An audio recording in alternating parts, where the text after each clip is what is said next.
الله من الشيطان الرجيم. بسم الله الرحمن الرحيم. ذلك فضل الله يؤتيه من يشاء والله ذو الفضل العظيم. سورة الصف سورة الجمعہ 4 نمبر آیات. په 4 نمبر آیات کې د يهوديانو په دعوه باندې رد دی چې دوی ویل چې پیغمبري خالص د يهوديانو د بني اسرائیل حق دی او بل څوک پیغمبر جوړېدل لا ممکن نه دي. او ردی غاټه د دعوه خپل منځونو کې هم دغه خبره ده. الله تعالی دغه رد کوي چې ذلک فضل الله د پیغمبري ورکول چاته د الله تعالی فضل دی. یؤتیه ورکیه دغه الله تعالی من یشاء چالم چوغواړي په دې کې د بني اسرائیل کار نشته. والله ذو الفضل العظیم الله خاوند د مهرباني لوی د چاله حسیز ورکوي نو بس ورکولې چې څوک مخه نشي نیولای. او بده کې د انسانانو جذبات ته نه ګوري چې انسان به بل نه ورکوي الله کني هغه جذبات خاطر وکړي د سینې کې. مثل الذين حملوا التوراة ثم لم يحملوها كمثل الحمار. دی آیات کې د يهوديانو یو سوال جواب هغه اعتراض کوي نبی عليه السلام باندې قرآن باندې او ویل به چې دا خلک چې کوم دین موږ ته گمراهان وي مسلمانانو موږ ته گمراهان وي تاسو قرآن نه مانی اخیری پیغمبر نه مانی بیلاری خلک موږ ته وي او داسې نور نمونه راتګ دي حالانکه موږ لوی علماء او تورات حاملین یو او تورات د موسی عليه السلام امتیان یو دومره غټ خلکو ته گمراهان ویل دا ویل غلط کار دی د يهوديانو دعوا وا. نو دوی تورات زار منسوب کړي او جرمونه د کفر او کارونه شیطانیو. الله تعالی ردی دغه سوال جواب کوي چې تاسو عالمان خو یې لیکن عالم هغه ته وایي چې د خپل علم باندې بیرته عمل یي او چې کله په دې علم عمل نشته نو به د علمیت څه حیثیت نشته. نو مثال الذين مثال د هغه کسانو حملوا التوراة چې هغه د ذمہواری د تورات حواله شوی و. حملوا التوراة چې ذمہواری د تورات ورته حواله شوی و. ثم لم يحملوها به دغه ذمہواری سره ته ونه رسول دغه ذمہواری ادا نکړه. څه مطلب د تورات ذمہواری دا وجه عمل دی به وشي او دوی په عمل ونه کمثال الحمار بشان د خر دی يحمل اسفارا چې بار کړي کتابونه بشار اغستی. علماء لیکلي دي چې د کتابونو دغه خر سره مشابهات چې کتابونه په شا کړي دي دغه سره مشابهات په ډیرو وجو باندې دي. یو وجه دا ده چې کم کس خپل علم باندې عمل نه او د نور غرضونو لپاره علم حاصل کړي نو بدغه کس باندې د خپل علم بیرته بوجي ثقالت به لکه چې عمل خو پینا خلکو ته زی بزی باندې پیغور کوي چې مړه ته په خپل علم عمل ولې نه کوي یاره ساسو کتابونو علم دسی وي ته خود سي رواني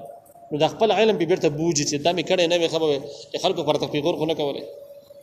نو دا هغه خر سره تشبیه شو چې کوم خر کتابونه بشا کړي او د خر باندې کتابونه بوجي وزن به خو د غریب عمل نشي کوله. اسفار جمع د سفر چې کوم د غړ کتاب ته ویل کیږي. نو دغه خبر ته اشاره د کسان وره معمولی خر نه غړ عالمان دي علم به شکشتا خو عمل یې پینشت. دویمه تشبیه چې کوم د خر سره بدیګ معنا معنی ده چې کم کس د الله تعالی د رضا لپاره علم حاصل نکي په دې معنا نه سره نه چې یاره بس په عمل وکم الله راضي شي جنت حاصل کم د خلکو رهنمایي په وکم بدینت معنی علم ونه کې په بل نیت معنی وکي شهرت د لپاره د ملازمت د لپاره د غړو ترخاګانو پیسو د لپاره علم حاصل کی نو وای د دې کس یو بل مصیبت بیا د عمل خو بیا هم نه خو د دې سره اکثر د مولیان د عالمان حق برست خلکو منځ کې رکاوټ جوړ شي او دې کوشش کوي چې دا دلایل په بنیاد باندې د علم پرانا کې خلکو له دوکا ورکی خطای کی الحاد شروع کی. نو دا کس کوم د حق برست خلکو ته منځ کې رکاوټ جوړ شي اسلامي انقلابونو ته اسلامي تحریکونو ته رکاوټ شي نو دا خره موي د سې کوي هر د ذکر د بار بشا کې زګینه پورې به بوزي او ځل ذکر کې بده سي لړ شي چې نه بکته زینو په پورته سي او بس چپ شي چې خلاص ساتلی بخرو باندې بارونه وړي هغه باندې خبره باندې پويږي چې اخر سونه کغاجي او چې بل چپ شي نو به څنګه سميږي د سره سميږي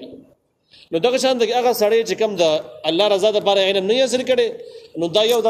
حق پرست بخر کې لار کې برابر شي او لار بند کی اب د حق پرست باندې برته نقطه چینو شروع کی اعتراضونه به شروع کی او بس سم لار پیدي نه چې بس خلک خپل کار وکړي د دین خدمت وکړي د نه پرې بلې دوه خبرو کې تشبیه دا مولانا عبدالسلام باسن کلام کې ذکر کړی دا چې تشبیه به دغه دوه وجو کې دا یو دا چې په داسې عالم باندې خپل علم بوجي بیرته او دویم دار د سړی مستقیل د حق پرستو بلار کې برابر شوی رکاوټ جوړ شوی او لارې بند کړي په خپلم کار نه کوي خو زه دای چې یاره د خلک کزه دین کار نه کوم مداخله کوي سبب د خلک قدر کوي عزت به کوي انقلاب راشي اسلامي نظام راشي نو زه به کسی شي هم زه به کیږي نشه نو وځ راشه پټه متلاره بند کړي چې دوی دا کارونه کوي د عزت نصیب نشي او دا قرباني چې کوم در مدي لاره باندې انقلاب او نظام را ناپیز نشي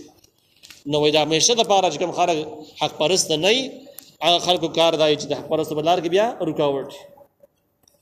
نو بدغه دوه وجبانه د دې لوی علماو چې په علم عمل نه نو هغه تشبیه د خر سره بدغه دوه وجو کې ور کړی دی بیس مثل القوم الذين كذبوا ډیر بد د مثال د هغه قوم چې نسبت دروغ کوي به آیات الله د دلایتونو کډیر لوی عالم شي د دلایتونو نه مری د دلایل نظام او د احکام قائل نه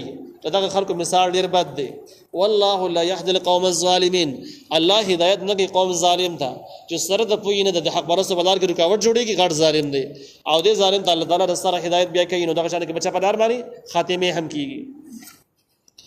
قول ورته وایا ایها الذين هادوا اها کسانو چې يهوديان یې ان زعمتم انکم اولیاء الله کتا سي ګمان کوي چې یقینا تاسو دوستان د الله تعالی دا د يهوديانو بل سوال جواب يهوديانو بل سوال دا و چې تاسو موږ ته گمراهان وای او بیا زمون مثال هم د خرو سره ور کړی د ډیر بدم کړی دي ګوره موږ اولیاء الله یو د الله تعالی دوستان یو نږدې خلک یو او تاسو کله وای چې گمراه کله وای مثال هم د خرو په شان ته کېدی نو ډیر ظلم د زیاته را سره کېږي يهوديانو به ویلو او واپس به اعتراض کوي چې اولیاء الله تعالی حمار موای خره موای ډیره بد خبره ده خراب شي گمراه بشي نو دې څنګه کې دا سوال جواب ده چې نه تاسو ته حمار ویل چې دینو دا بد نه دي او تاسو سره زمون خوري که تاسو به خپل داوا کې رښتونی چې موږ اولیاء الله یو د الله دوستان یو حالانکه تورات تاسو پرې خو د عمل پې نه کوي او د تورات کې د قران پېژنګوي موجوده و د نبی عليه السلام د قران پېژنګوي پکشته دي تاسو دغه دوړو قائل نه دومره لوی حصے نو تورات پرې خېدي بیا هم اولیاء الله د الله دوستان نو اوس په پته ولګي نو الله تعالی ويا ايها الذين هادوا اي هغه کسان چې تاسو يهوديان یې ان زعمتم که تاسو ګمان کوئ انکم اولیاء الله چې یقینا تاسو دوستان د الله تعالی یې من دون الناس بغیر د نور خلقو ده فتمنوا الموت او غواړی مرګ غواړی دې مباهله وي د دې خلاصه دا ده چې تاسو رښتیا د الله تعالی دوستان وي نیکان خلق وي نور اغونش تاسو هم شي مسلمانان هم شي او وایي چې په دې زمون باندې مسلمانانو کې باندې يهوديان باندې موجوده دوه ډلو کې چې مسلمانان يهود دي کم سړی پناه حق ان الله تعالی دی هلاکي مړ دي پناه دي د خیر یو کې مباهله وکړي نو که تاسو مباهله وکړه جو بس پخپله چې څوک پناه حق پخپله په پناش او کم کس مباهله نه انکار کوي دا د خبرې دلیل د پناه حق دا ولی نه دی یریږي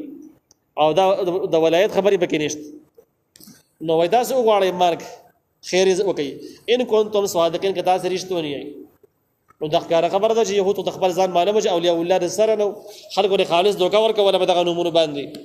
نو دې د مباهله نه انکار وکړانه ولا يتمنوه الله تعالی اس کلام دی ونه غواړي دا مرګ ابدا د همیشه د پاره بما قدمت ايديهم په سبب د هغه ګناوونو جوړان دي کړل په خپل لاسونو باندې دې خلکو د خپل ګناوونو جرمونو خپل اندازه معلومه ده نو هغه وجه د مرګ نوم په خپل باندې نه د مرګ نه یې رکیږي البته داوی په اس بخله باندې کوي چې موږ دوستان یو خدای داوی بے زیدي والله علیم بالظالمین الله خبر در ظالمانو باندې ظالمانو حقیقت الله ته معلوم دی الله تعالی دی خلو داوود الله نه ګوري الله ضرور خبر دی قل ورتوا ان الموت الذي تفرون منه یقینا هغه مرګ چې تاسو تختې د هغینه فانه ملاقيكم یقینا دغه مرګ په تاسو مخامخ کیږي ثم تردون بیا تاسو واپس کیږئ الى عالم الغیب هغه ذات چې پویږي په پټو خبرو باندې او شهادت په ښکارا خبرو باندې وينبئكم نو تاسو به خبر کی بما کنتم تعملون په هغه څه باندې چې تاسو کول نو دا تخویب دنیوي او اخروی دواړه شو هغه خلکو د پاره خاص کر يهودو د پاره چې د تورات صریح آیاتونو نه منکر دي او سره د علم نه سره د پوینه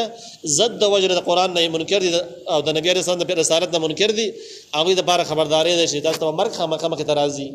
الله مخې ته پیش کیږي په خپل جرمونو به الله تعالی تاسو برته خبرې چې د انجام دی اوس یا ایها الذين امنوا احوا کسان د ایمان راوړل دي اذا نودي للصلاه من يوم الجمعه هر کله چې आवाज وشي د مانزه د پاره د ورځ د جمعې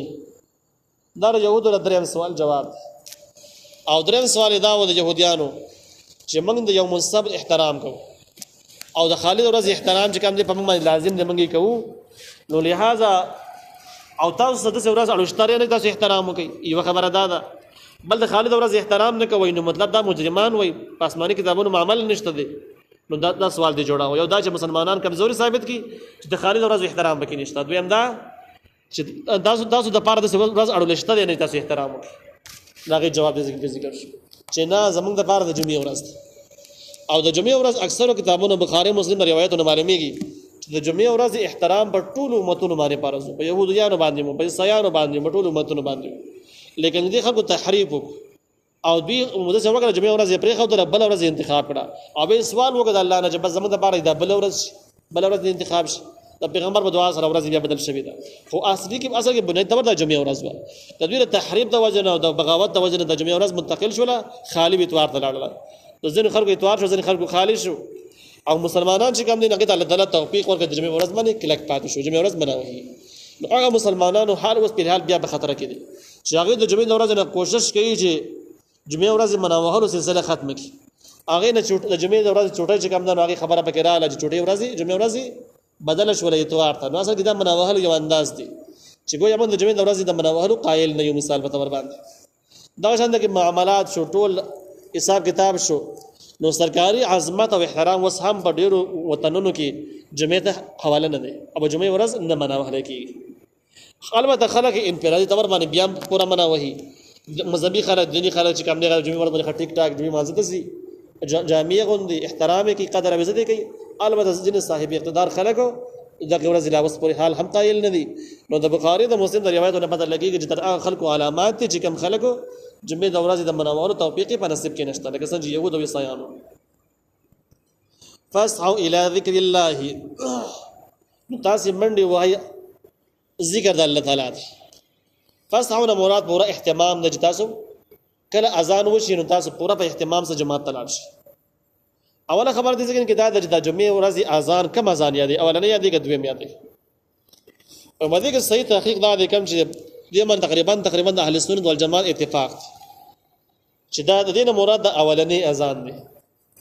او دویم اذان ورسته کېږي یا خطبه ته نږدې کېږي اگر چې د دویم د اولنې اذان چې کوم دی د اولنې اذان د عثمان رضی الله عنه زمانه کې شروع شوی او مکه د نبی علیہ السلام زمانه نه والا د عمر فاروق رضی الله عنه زمانه پورې نظام د څه وجه د امام مخطبه په دروازه کې یو کس اذان او دا بکاپی او دا محلي بټول اوریدو بیا آبادی سیوا شولا خلق آبادی لري ویوړلې نو د اولنی اذان نه بخره د سره خبرې ده د عثمان رضی الله عنه زمانه کې بیا د سیوا شولا چې د زورانو مې او زګینه او کورو دغه بستر باندې بل اذان شروع شو او دا اذان به اولنی د خطبه د اذان نه مخکې کېدو ودغه ولکونو صحابه کرام موجود خو اچا مخالفت ونه ټول په اتفاق ردینه معلومه کې دا مسله صحابه کرام ته معلومه و نو ځکه کې مخالفت ونه کو کله صحابه رضی الله عنهم بګه مسله به شک هم راغی نو مسلمانۍ به مخالفت کاوه نو مده باندې د صحابه کرام اجماع وشوله د اجماعي مسله د اولنی اذان دی وش او لدین د حکم بیا منتقل شه هم د اولنی اذان ته ځکه قران کې اذان ویل دی او اذان خود اولنی اذان ته اذان وای نو دینه پته لګی چې د اولنی اذان نه بعد بل کار کې مصرف کېدل او د جمعې مصرف خودل د حرام دی او ناجایز دی به مدار فصحوا الى ذکر الله سعی منډه دی وای اګه دلته کې سعی په معنا د اهتمام سره ده ځکه مستمنډه وهل د مکروه دی منه دی په وقار خانداز باندې تل پکاري منډه نه پکار نو دینه مراد پورا اهتمام د تاسو کله اولنې اذان وشي نو بس بجامو بدلولو وصل عطر او جماعت ته پتک کې د خپل کار مصرف شي دنیوي کارونه پرې وزار البيع او تاسو پرې د خرڅول د ځکه کې اخستل ونه وي وجدا د جمعې د مناوهلو د پاره د جمعې د تعظیم د پاره چې خلک اخستل او خرڅول ونه کې جمعې احترام وکي هغه د پاره خطه طریقه دار چې نظام قائم شي او چې کله نظام قائم شي نو نظام به ولګي دکانونه به بند کی چې کله دکانونه بند کړي نو ګاګ په خپل باندې ختم شي نو بیا به دغه نه بعد جمعې احترام به وشي نو وزار البيع د دې معنا باندې شو چې د لپاره نظام پکار دی چې نظام دکانونه بند کړي چې خلک جمعې مزدپاره تیار شي او هغه نه بعد ګاګ په خپل باندې بند کړي خو چې کله دکان کولاوي نو ګاګ پس کم څه به ګرځي ته مرز دکان ته دا خو سره کې دي نش دویمه دا چې په دې کې د نورو معاملاتو خبرې نه کوي، کرونده مه کوئ او دغه شان د کرل ریبل مه کوئ، لرګي مه کټ کوئ، بل څه کار یې پکې نه دی ویلې. وجه دا ده چې اخیستل خرڅول بازارونو دکانونو د خارج سره تعلق ساتي او جمعې موږ باندو کې نه کېږي، د هغه ځایونو کې چې کوم کې دکانونه کم از کم وي. ذالکم خیر لکم، دا ستاسو دپاره غوره دي ان کنتم تعلمون که تاسې پوهېږئ.